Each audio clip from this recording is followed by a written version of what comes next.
But you gotta help us, Finn pleaded. Listen, I can't, said Brad, the Imagineer who had produced the DHI film shoot at the MGM Disney. Behind him, the soundstage hummed with forklifts moving equipment around. From the Magic Kingdom, Amanda and Finn had ridden a bus to the Transportation and Ticket Center, and then another to Disney MGM. It was late in the afternoon now, going on evening. Finn had to get home soon, or face being grounded. Brad looked at Amanda a couple times. Do I know you? He finally inquired. She's a friend, Finn said, interrupting before Amanda could answer. Again Finn showed him one of the 4 images on the digital camera. That's Willa, remember? You must know how to find her. It's important. Your parents could make a formal request, I suppose. Yeah, right. My parents, Finn complained. It's not like I'm a stalker. I want a phone number is all. Her school. Anything. Brad shook his head, said he was sorry, and stepped back onto the soundstage. Finn called out loudly, What if I can prove there's something wrong with the DHI technology? This was his last resort. Brad slowed a step, but did not stop completely. What if the DHIs are all in danger? Amanda and Brad looked at Finn curiously. What are you talking about, kid? There's nothing wrong with the technology, he said, taking a step closer. No? Finn thought he had him now. Get me the names of their schools. I'll do the rest. What's wrong with the technology? There's nothing wrong with the technology. Brad said more forcefully. Nice try. He turned his back on Finn once again. Finn said, An old guy named Wayne, an Imagineer like you. Wayne Kresge?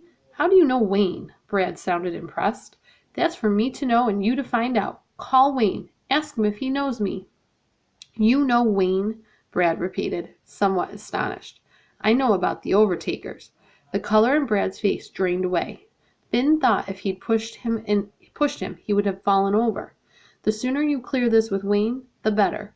The longer it takes for me to get to the other hosts, the greater the danger.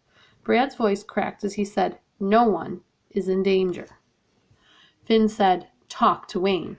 Finn signaled Amanda with his eyes. Time to go. A few minutes later, they walked past the giant replica of Mickey Sorcerer's cap. What was all that about? She asked. What school do the Overtakers play for? School? They're a sports team, right? Oh, right, Finn said. He felt he owed her more than that.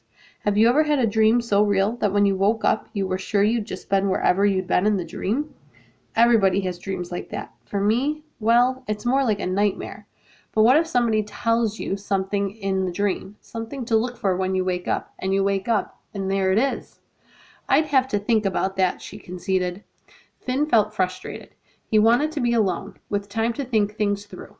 She said, If you know this guy Wayne, maybe he could help you find the others. No, he's the one that asked me to find them. Amanda's face twisted. Oh. They reached the bus pickup point at the Transportation and Ticket Center. Her bus arrived. She said, The Overtakers aren't a sports team, are they? No, and you're not going to tell me what they are. Maybe sometime. I can help you, Finn. I want to help you, but you've got to let me in. He saw something behind her eyes, as if she knew more than she was letting on. Or was that just another girl trick? Finn couldn't think what to say. Amanda climbed onto the bus, pausing briefly to talk to the driver. There were no tickets required on the Disney buses, so why would Amanda stop to talk to the driver? As the bus pulled away, Finn couldn't get the driver's face out of his mind. An old man with white hair, ice blue eyes, and a kind face. Wayne? Was it possible?